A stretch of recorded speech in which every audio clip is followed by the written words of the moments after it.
ইসলাম বলছে পরিবারই হচ্ছে একজন সন্তানের জন্য তার প্রথম শিক্ষা নিকেতন, অর্থাৎ তার শিক্ষালয় যেটি একজন সন্তানের জন্য সেটি হচ্ছে তার পরিবার। পরিবার থেকেই যে শিক্ষা সে লাভ করে সেটাই হচ্ছে মৌলিক শিক্ষা।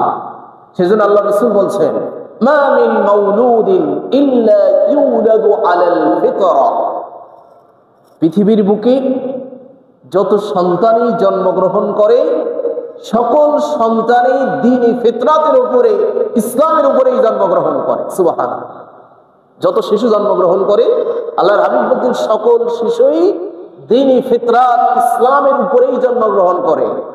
কিন্তু কি হয়, ফাআবাওয়াহু ইউহাব্বিদানিহি আও ইউনাসসিরানিহি আও ইউমাজ্জিসানিহি।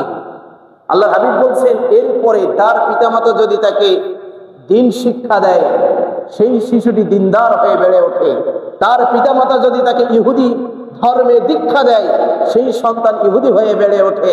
তার পিতামাতা যদি তাকে নাসারার পথে ধাবিত করে, খ্রিস্ট ধর্মের প্রতি ধাবিত করে, তাহলে সেই শিশু খ্রিস্ট ধর্মের আদর্শ নিয়ে বেড়ে ওঠে। আর তার পিতামাতা যদি ছোট্ট অবস্থা আও ইউমাজ্জিসানিহি তাকে মূর্তি পূজকের আদর্শ দিয়ে ছোট থাকতেই বড় করে, তাহলে সেই শিশু মূর্তি পূজকের আদর্শ নিয়ে বড় হয়। কে বলছেন? মুহাম্মাদুর রাসূলুল্লাহ সাল্লাল্লাহু আলাইহি ওয়াসাল্লাম। তাহলে দেখা যায় সন্তানের যে তারবিয়ত, যে তালিম, এর পিছনে অভিভাবকের অনেক বড় দায়িত্ব রয়েছে। নবী করিম সাল্লাল্লাহু আলাইহি ওয়াসাল্লামের হাদিস থেকে বোঝা যায়, এবং পরিবারের দায়িত্ব রয়েছে। সেজন্য সন্তানের পিতা হওয়া সহজ, কিন্তু সন্তানকে সুসন্তানে রূপান্তর করা এটি অনেক কঠিন চ্যালেঞ্জ বর্তমান সময়ের জন্য।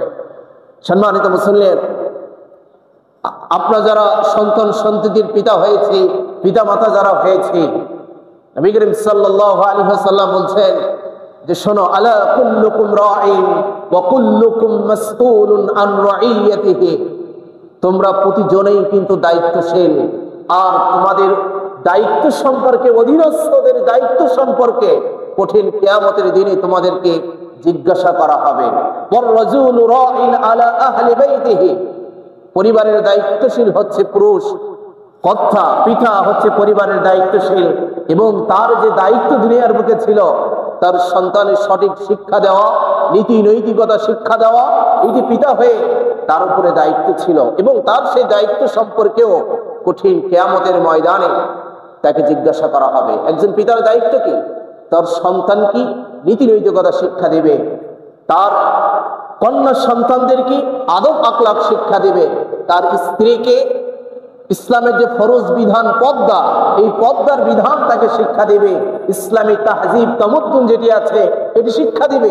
একজন মুসলিম পরিবারের সদস্য হয়ে, মুসলিম পরিবারের পিতা হয়ে, এটি হচ্ছে তার উপরে অর্পিত মৌলিক দায়িত্ব। এবং এই দায়িত্ব নিয়ে যারা অবহেলা করে, আল্লাহর হাবিব বলছেন ওয়ার-রাজ আলা কুল্লুকুম রাঈন ওয়া কুল্লুকুম মাসউলুন আন রাইয়াতিহি। প্রতিজনকে তার দায়িত্বের ব্যাপারে কঠিন কিয়ামতের ময়দানে জবাবদিহি করতে হবে।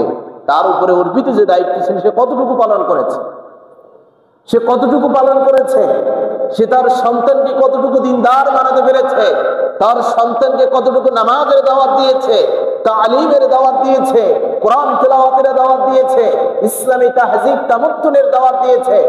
এই সম্পর্কিত কঠিন কিয়ামতের ময়দানে আপনাকে আমাকে জিজ্ঞাসা করা হবে। কে বলছে? মুহাম্মাদুর রাসূলুল্লাহ সাল্লাল্লাহু আলাইহি ওয়াসাল্লাম। দায়িত্ব পালনে অবহেলা করো না, এই দায়িত্ব পালনে অবহেলা করো না। ইয়া আইয়ুহাল্লাযীনা আমানু কু আনফুসাকুম ওয়া আহলিকুম নারা।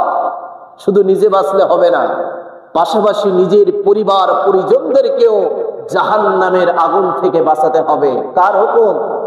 আল্লাহর হুকুম। কু আনফুসাকুম, এখানে আয়াত শেষ নয়। আল্লাহ ইমানদারদেরকে সম্বোধন করে বলছেন, হে ইমানদারগণ, কু আনফুসাকুম, নিজেদেরকে বাঁচাও। আয়াত শেষ না।